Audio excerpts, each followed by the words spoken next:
Saya bertambah sedih ketika ada seorang hamba Tuhan yang menyampaikan di media bahwa bahasa roh dapat meningkatkan imun dan Tuhan berpesan untuk berbahasa roh.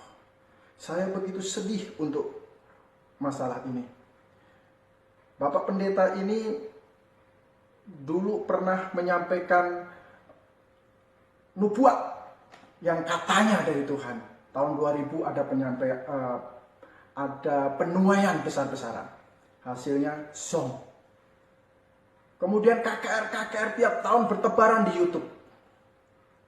Diadakan oleh Bapak ini. Sekarang terbukti KKR kesembuhan itu hasilnya zong. Saudara-saudara sekalian, semuanya sekarang teruji. Sebagai seorang generasi muda, pelayan yang masih muda, saya juga ingin menyampaikan unek-unek saya untuk tidak mengikuti kata-kata Bapak ini. Untuk berbahasa roh. Karena saya telah memahami berdasarkan pelajaran Alkitab ini bahwa bahasa roh itu sudah berhenti. Seperti kita tahu bahwa bahasa roh itu sebenarnya bahasa lidah.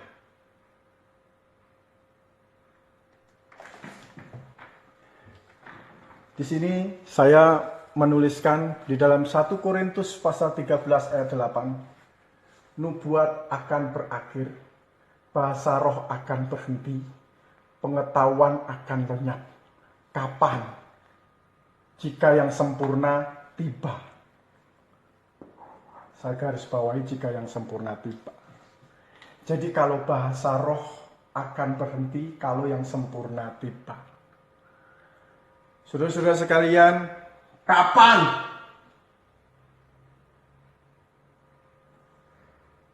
Yang sempurna itu tiba.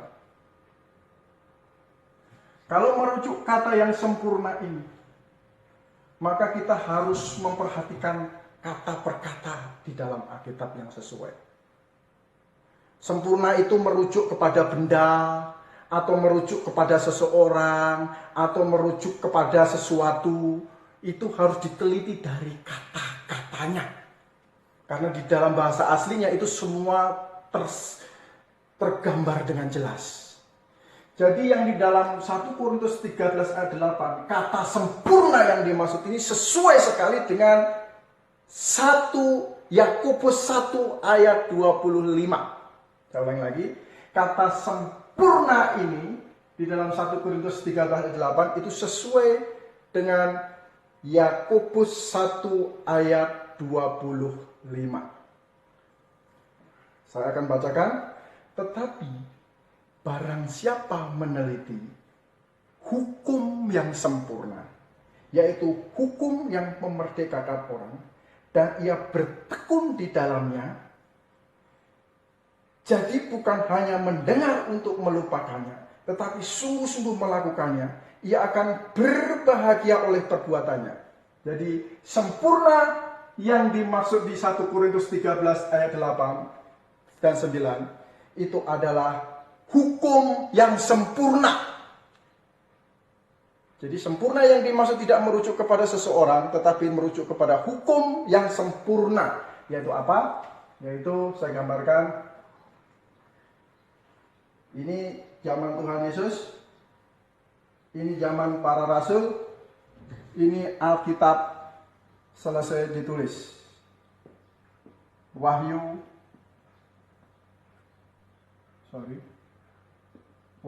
22 ayat 21. Saya berdiri di sini setelah Alkitab selesai ditulis. Jadi sempurna yang dimaksud di sini adalah Alkitab selesai ditulis, yaitu hukum yang sempurna.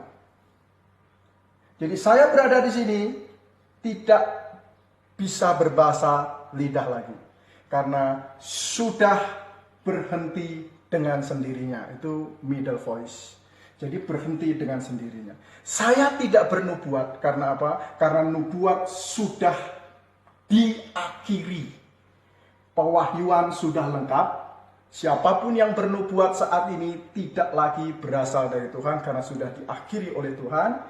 Bahasa lidah atau bahasa roh sekarang ini yang orang-orang sebutkan itu sebagai bahasa roh, itu tidak ada lagi karena bahasa roh pun berhenti dengan sendirinya. Jadi kalau ada orang yang berbahasa roh sekarang, saya yakin 100% itu bukan dari Tuhan. Coba perhatikan kata ini. Karena sempurna yang dimaksud itu sesuai dengan, saya tulis besar-besar, Yakobus 1 ayat 25, yaitu hukum yang sempurna. Alkitab.